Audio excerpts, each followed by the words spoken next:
Nagningning ang paligid ng Ibalong Park sa Barangay Puro, Legazpi City matapos na pailawan ang kanilang Christmas lights, 30 talampakang Christmas tree at iba pang palamuting pampasko noong Sabado ng gabi.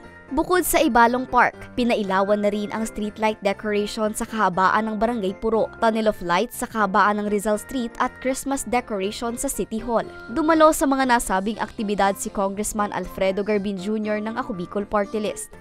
Well, ngayon ang Christmas, siyempre, so pag mauta na makapag-reach out kita sa marginalized sector, may nagpigpararamang kita na mga regalo sa mga kaakian, and especially to differently abled person. Poko mas o menos mga 2,000 yan, natatawang regalo, food packs this Christmas.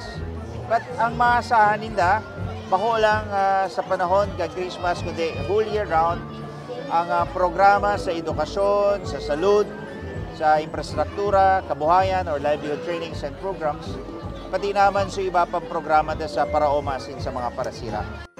Nanguna naman sa mga ginanap na pailaw si Mayor Hisham Ismail. Aniya, 2 milyon ang inilaang budget ng lokal na gobyerno sa mga nasabing pailaw.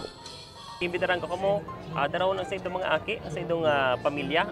Kompleto man po ang sa tuyang mga amenities, ang mga kaunan digdi.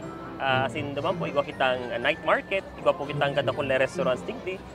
Takol po pwedeng dumano at the same time, very healthy. Siyempre, so fresh air po na yung digdi. Ako, encourage ko lang po na magkaburunyog, kasabay ang bilog na pamilya. And it is time for giving.